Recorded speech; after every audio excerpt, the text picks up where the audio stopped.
Hello साथीहरू, good morning, शुभ बिहानी साथीहरू। Welcome to my mini blog. It's me रोसिना।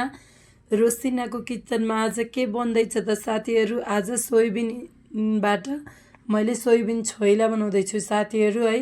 मेरो आवाज हेर्नु न, बल्ल यतिको निक्लियो, नत्र त मलाई त हिजो त बोल्नै नमिलेर है भोइस ओभर नगरिकन भिडियो हालिदिएको साथीहरू मैले है।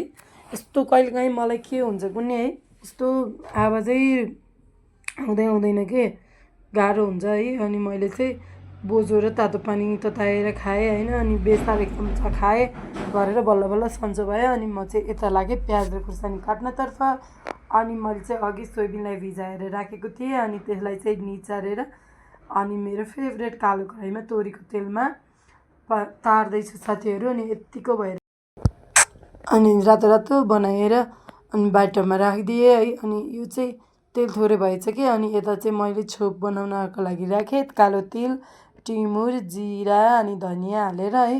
खुर्सानी चाहिँ मैले धेरै पिरो हुन्छ कि भनेर हरियो खुर्सानी काटेर राखिदिएँ। अनि त्यसपछि अघिको सोयाबिनलाई पनि हालिदिएँ होइन।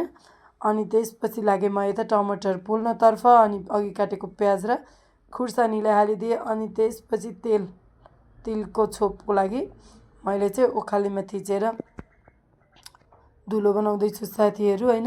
अनि मलाई चाहिँ अलि बोल्न नि एकदम गाह्रो भएछ है, मेरो भोइस इग्नोर गर्नु होला होइन।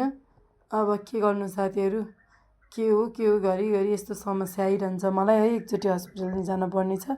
अनि अघि पोलेको टमाटर राखेँ, अनि अघिको छोप, अनि त्यसपछि यता लागेँ म कराईमा तेल तताएर अनि झान्नतर्फ साथीहरू। अनि यता चाहिँ कागती निचारेर हाल्दैछु होइन।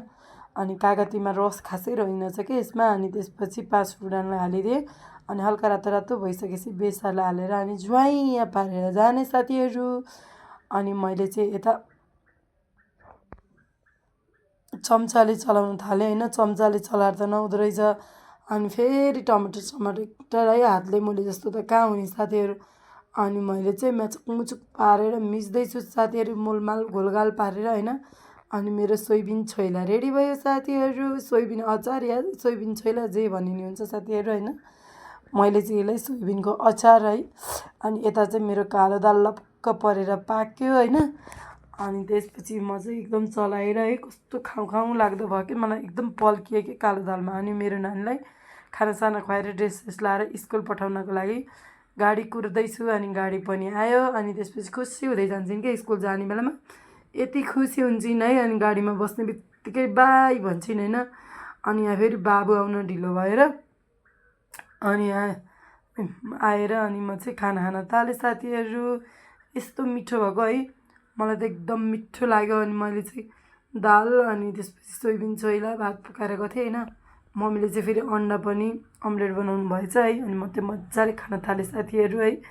मलाई चाहिँ एकदम खाने बेलामा चाहिँ म मोटाउँछु भन्ने पिर लाग्दैन, खाइसकेपछि ला मैले धेरै मोटाउँछु भन्ने जस्तो लाग्छ होइन साथीहरू।